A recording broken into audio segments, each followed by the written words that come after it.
This podcast is part of Mishmash Media. Hey folks, Ivan here. Just letting you know that the following episode was recorded in the year 2020 for Patreon, and it was the first time we watched it, so some things we say may be a bit out of date. We hope you enjoy it anyhow.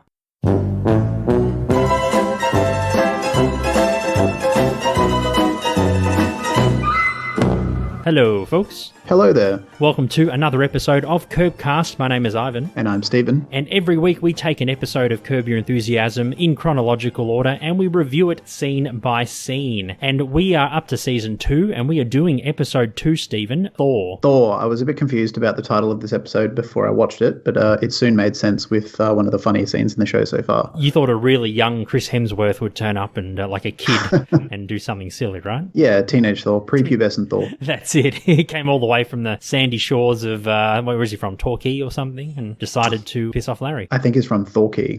Torquay, I listened to all the thunderous applause. The thunderous applause. The thunderous applause. Goodness, you love your puns, so this will be right up your alley. Yeah, we're not actually going to review a Curb episode. We're just going to do... this is purely selfish. We're just going to do Thor puns. That's it. Until it's me just talking into a microphone and you've logged off the Skype call without even me realising. That's like you normally anyway. Yeah, that's true. I mean, that's our normal dynamic, so we're just recording it. Yeah, you like hearing yourself, so it's fun. Actually, it's more like me. But anyway, yes, we are doing Thor, my favourite episode of Season 2 that we have done so far. Even though we've only reviewed 2, this is definitely one of my favourite Curb episodes overall, I reckon. What do you think? Yeah, I would agree with you. We'll rate it at the end. We normally rate it out of 5 Larrys, but yeah, this is a strong contender for me for the best one I've seen so far, for sure. Absolutely. So many laughs and everything just worked. Yeah, it was one of those episodes with lots of moving parts, but it just tied in really, really well. Sometimes it can get a bit messy, but this had just the right amount of complexity and it was just wrapped up very nicely at the end. So I always get satisfied when that happens. Yeah, absolutely. Me too, mate. Anyway, let's do a quick plot synopsis for Thor. Aired for the first time on the 30th of September 2001 on HBO in the United States. While going to meet Jason Alexander to discuss an idea for a new TV project, Larry has a run-in with professional wrestler Thor Olsen. Thor accuses Larry of shooting at his kids, and Larry thinks Thor slashed his tyres, and he asks Jeff to pay him back by letting the air out of Thor's tyres. Meanwhile, Jeff separates from Susie and asks Larry to go back to pick up his clothes, which incurs Susie's wrath. And some special guests today. Jason Alexander makes a second appearance on Curb, second episode in a row as himself. Darren McBee, he plays Thor Olsen. Susie Essman plays Susie Green. Wanda Sykes plays Wanda with the tush that Larry David can remember. And Jeff's parents make a return. They're played by Mina Kolb and Louis Nye. And just one trivia bit that I have about this episode, Steve. Thor, he's one of the names Larry claims to use when he gets bored saying Larry in The Group, the season 1 finale. That's true. Yeah, it is. And then becomes Todd.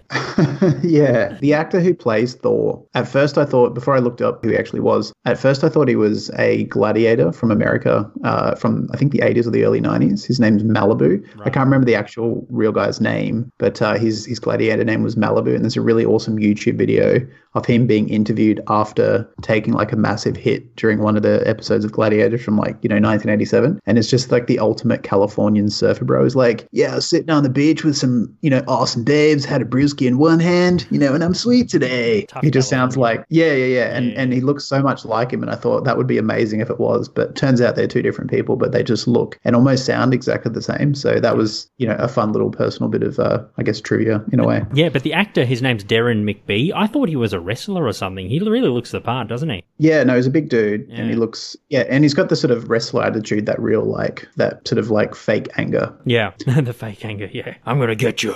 I'm going to tear you apart. Yeah, exactly. Anyway, let's jump into the first scene of Thor, buddy. So in this scene, Larry meets Jeff at the University City Hilton, la-di-da, in the dining area. Larry asks why they didn't meet in Jeff's office, and he tells Larry that he and Susie have split up. He says to Larry that this was a long time coming, and he asks him to go to his place to collect his clothes. Jeff is worried that Susie may reveal his sexual kinks to other people as revenge. Larry dubs it sexual blackmail, and Larry tells him that he's never done or said anything kinky to Cheryl for this reason.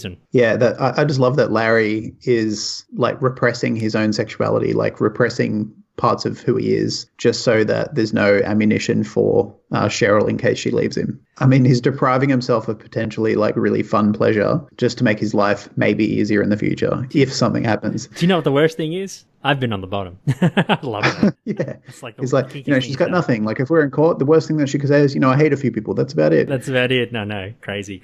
Anyway, it's very interesting because obviously as a viewer, because we've watched season 1 and the premiere season 2 episode, we have seen tension between Jeff and Susie many times. And it was kind of expected that they would split. It was kind of in the firing line. It was going to happen. Yeah. See, thinking back to season 1, most of their scenes are tense because she's quite an angry person. But at no point did I think they're on the path to splitting up, but when it happens in this episode, it does make sense. So for me, I didn't expect it, but I wasn't surprised. Yeah, well, we find out. Sense. Yeah, of course. We find out later what Susie suspects regarding Jeff hiring aspiring actresses to give him oral sex and that sort of thing. So I guess she probably caught him doing it or something. Yeah, reminiscent of someone in 2019, 2020 doing similar things. Indeed, many people have done that. Anyway, that's true. Yes.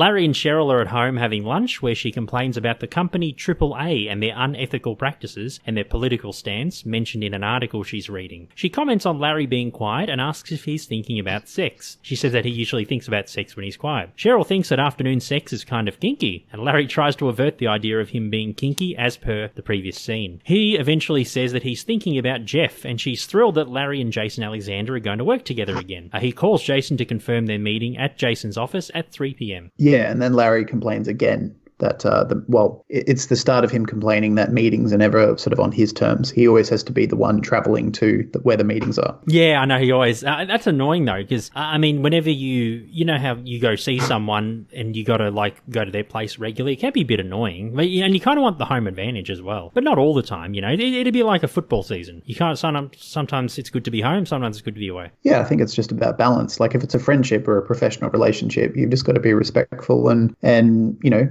balance it out. Like, if I had more of a recording set up at my house, we normally record at your house, but that's because you've got all the gear, so it makes sense. But if I had all the gear, I would try and make it so that you came here, so it was fair. So I get where Larry's coming from, for sure. I just hope I wouldn't disturb any wrestlers' children and you come and slash my tire. Well, if I'm late, that's why. That's why. When we record in person again, I'm getting threatened by a big wrestler. Okay, yeah, and his name's Dor Bolson. Yeah, that's his name. Yes. Yeah.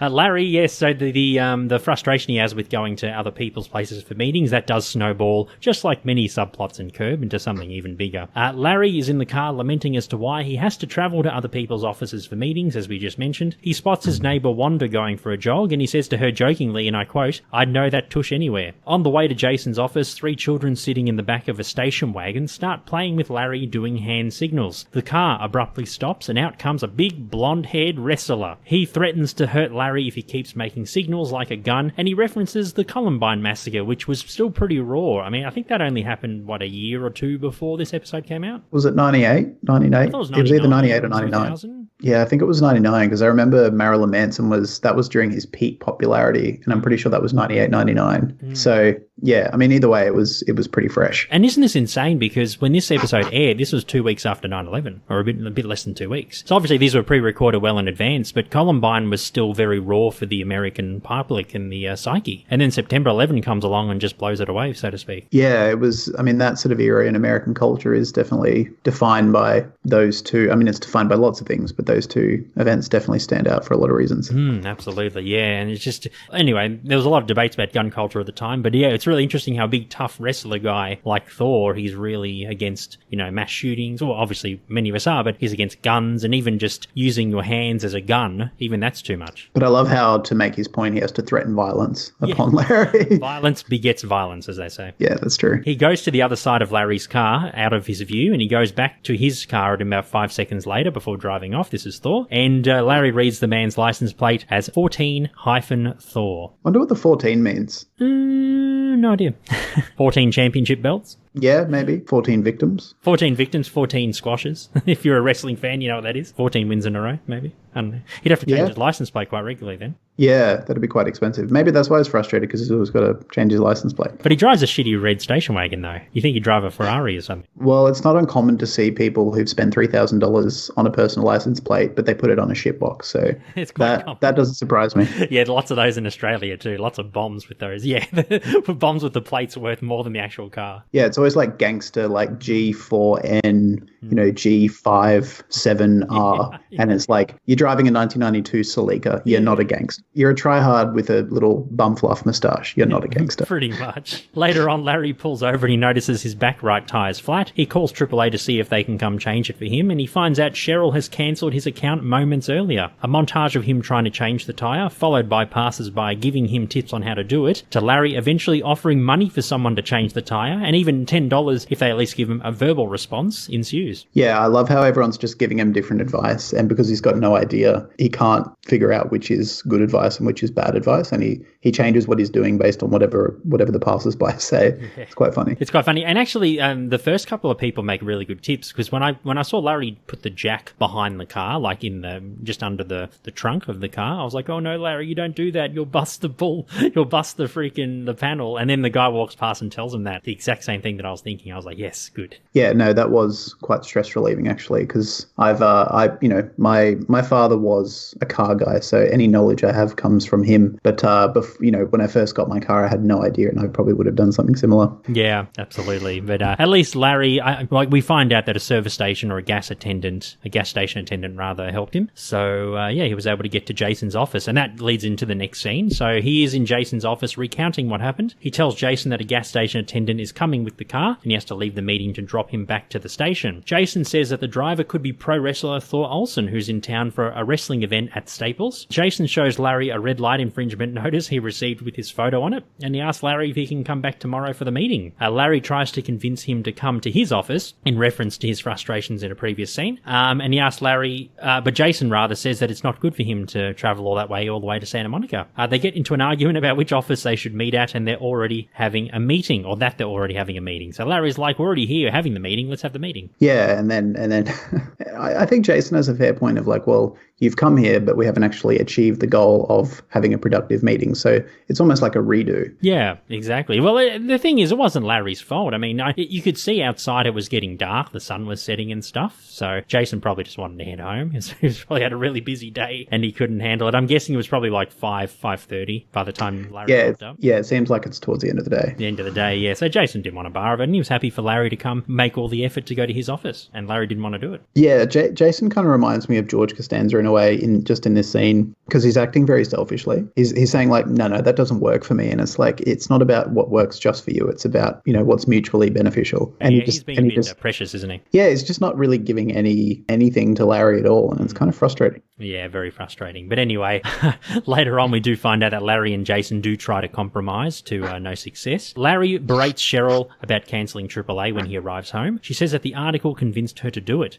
She berates him about calling Wanda out for her big ass on the street. Larry says that it was meant to be for affection and not as an insult. Cheryl says that there's only one way it goes when you reference a woman's bum. She asks Larry if he has an ass fetish, which he denies. Cheryl answers the door to greet Wanda, who berates Larry for what he said, and I love how he's just trying to run up the stairs and he's halfway and Wanda catches him and he kind of sheepishly walks down the stairs. Yeah, he's trying to scuttle off, but he gets caught out. There's a line, I can't remember exactly how it goes, but Wanda's like, in reference to all the, because he was changing his tire and, probably on the road and stuff, his shirt's all dirty and stuff, and Wanda's like, what's that dirtle over your shirt? You've been scrounging around looking for big asses or something like that. And so I said, what about my ass? What about this ass? You like asses? Yeah. You like asses? Why are you all covered in that shit? In reference to all the oil. Why are you covered in that shit? Yeah, just like you've been scrounging around for ass or something like that. Oh, that was a great cameo by Wanda Sykes. It was really good. No, she's great. She's great. I mean, is Wanda Sykes a comedian? Oh, I don't know. The name sounds vaguely familiar.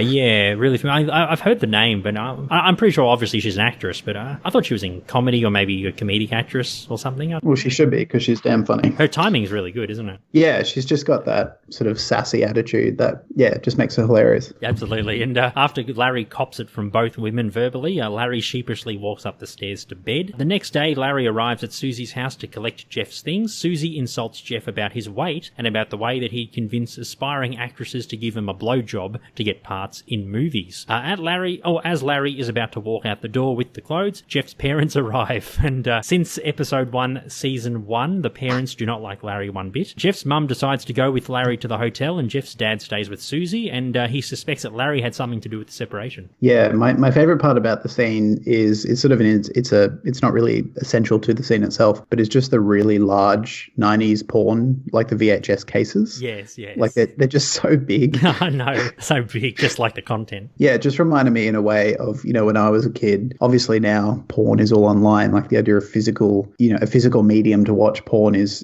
very, very just it's irrelevant. But when I was like in the mid to late 90s, when I first started getting my hands on VHS tapes, hiding them from my parents, it just trying to find a place to put it where they wouldn't find it, but also easily accessible to you, was a constant struggle. So I like the idea of just massive porn cases. The idea is to be discreet, but whoever designed the cases didn't have that in mind because they're just overly large. I just love that. If only DVDs were around at that time. Well, obviously it was the early stages of DVDs, but imagine DVDs came out in like the 80s, or they were able to put video on CDs, in the 90s or whatever. Would have been much easier to hide them. Yeah, I'm kind of glad they went through the VHS phase though, for porn especially, because it gives it that, like, it maintains that low rent, low budget quality. Yeah. That kind of made like 80s and early 90s porn, quite charming. Like you just recorded it in someone's garage or something. Yeah, with like shitty, like generic funk music over the top, porn funk. That's more 70s and late 80s. Yeah. Holmes era of porn. Yeah, actually, I mean, you watch porn in the 80s and stuff. Like the first porn that I ever saw when I was, 10, 11, 12, it was filmed in the 80s and probably late 80s, early 90s, but it's still like the soundtrack hadn't caught up to the decade. Like it's like they, forgot to update the music as music changed. And it's just the same looping disco number. Yeah. It's just lots of like funky bass wah and stuff like that. But good stuff. Times have changed, huh? A much more simple time. The biggest concern about, the world was, why porn music hasn't changed in 15 years. So exactly. Yeah, but they were beautiful times, great times. The 80s and 90s, really good. Fall of the Soviet Union and everything just fell into place. Yes.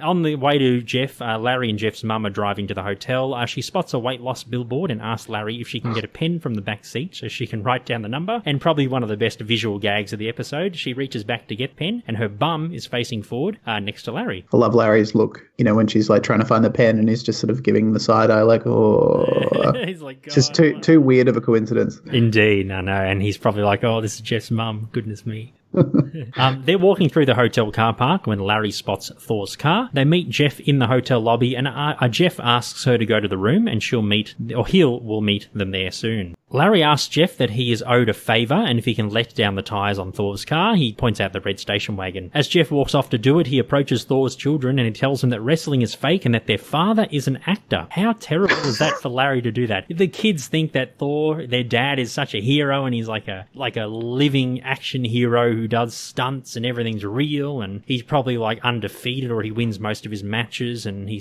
I reckon he's probably what they call in wrestling a face, like a baby face in wrestling. He's probably like one of the really popular wrestlers, like Stone Cold Steve Austin was, Hulk Hogan in his day, The Rock and all that. They were all really popular with the fans, I reckon, because the kids see him, live and on TV and stuff, and they're like, oh, the whole world loves him and he's doing everything for real, and Larry just brings him down. Yeah, he sort of shatters their impression of their father in 20 seconds. Yeah, exactly. And even there, I think they still have doubts, but I think they're still holding on to that glimmer of hope that his dad's actually for real. Well, sometimes just sowing seeds of doubt is more cruel than actually making them believe straight away, because it's like it's psychological warfare in a way. It's like you're confusing them. You're sort of upsetting their reality, and they don't know what's what. So it is a very vindictive move. It's like finding out that Santa doesn't exist. Yeah, you know how when you're a kid, sometimes you find out things and you believe it straight away. Like there's no period where you're like, oh, is it true? Is it not true? But there are some things where it takes you a little while for the delusion, I guess, to sort of melt away. Like it's a process. I feel like in this case, their belief in their father was a slowly unwinding process. It wouldn't have been a case of, after Larry talks to them and he walks off, that they would just automatically believe what he'd said. Like it would have set them up for a period of like confusion. I think that's the cruelty in it. I mean, him doing it is cruel, but just the after effects, I think, is the cruelest part of that whole decision that Larry makes. They certainly traumatized the kids for a while. Well, Larry did. Exactly. Yeah. And we see Jeff letting out the air from the tires, and we all think Thor's gone to the bathroom, as he says to his children. And you see the silhouette, or so you see the legs and the feet of what appears to be Thor Olsen approaching Jeff he walks and up. overshadowing him. Yeah, he walks up behind him, and Jeff sort of looks up, and then it cuts. I think that was a really good editing choice. Yeah, we'll probably find out in episode 3 if Jeff is in the hospital or something. I don't remember episode 3 of season 2, but I reckon there's probably a consequence there. That's my guess. Yeah, it feels too much of a big event to leave, unresolved. Yeah. Maybe in the next episode he'll turn up to a meeting with like a broken arm or a black eye, or like a sign that that he got the shit kicked out of him by Thor. Exactly. Yeah, there'll be something, I'm sure. And the final scene, Larry is back at home as Cheryl asks him now, or how he's going with Jason. He says that they keep arguing about where to have their meeting, and they even suggest restaurants, as I mentioned before. But Jason refuses, as all the restaurants are too close to Larry. I love that. So like Larry says, "Oh yeah, come to this restaurant," and it's like, "Hang on, that's near Santa Monica. I'm not going to that." Yeah, I mean, in this episode, Jason is being the petty one. Normally it's Larry. You expect Larry to be like, I can't drive that far because it's too close to where you are. Yeah. But, he's trying to be fair, and then Jason's being petty. Yeah, and the final dagger in the heart for Larry in this episode, Cheryl spots a letter addressed to Larry from the city of Los Angeles, or the city of Santa Monica, wherever they live. And I think this is like the real cherry on the top. And she asks if she can open it for him. She opens the letter to reveal a red light infringement notice, much like Jason's. It has Larry in the driver's seat, or a photo of him, and Jeff's mum's bum in the passenger side. And that reinforces Cheryl's notion that Larry could be an arse man, a secretive arse man. Yeah, and Larry actually says, and I think it's an intentional throwback to Seinfeld, or reference to Seinfeld, when he goes, "I'm not an ass man." That's right, the proctologist. I know, that was a really witty Seinfeld reference. I think it was intentional. Yes, I think so too. That's really, really good, really good. Nice throwback. Yeah, no, I really like the ending of it. Just the sort of look on her face, and the fact that when the episode ends, Larry's still unaware of what she's looking at. Exactly. Kind of that unseen conclusion is sometimes that choice when the conclusion is up to you, like you kind of know what's going to happen. Sometimes that choice doesn't work out, but I think from a writing point of view, just leaving it at her seeing the picture, and then you as a viewer imagining how it would play out, like her confronting him and showing him the picture and him denying it. Yeah, it's almost better. Absolutely. Yeah, and you can figure out all the jigsaw puzzles. You can put all the pieces together, and obviously Cheryl will be really angry with Larry. Yeah, and he'd just be on the defensive as he normally is, awkwardly, but also digging himself deeper into a hole. That's it.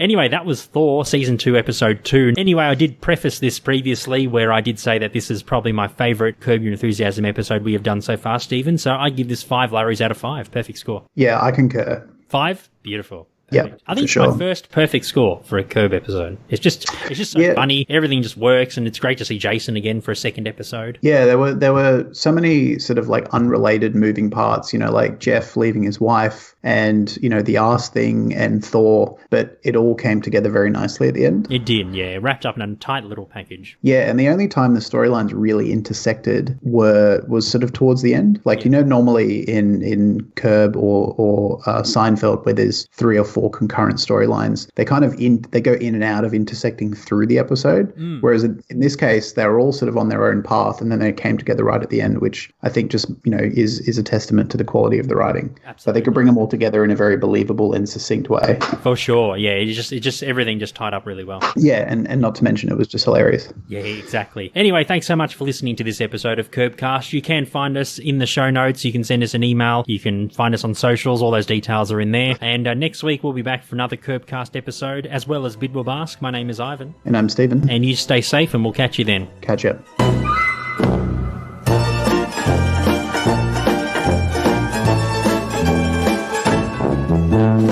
Thanks for listening. This podcast is part of Mishmash Media, an independent podcast network. Follow us on social media at Mishmash Media AU, or support us on Patreon. All those links are in the show notes.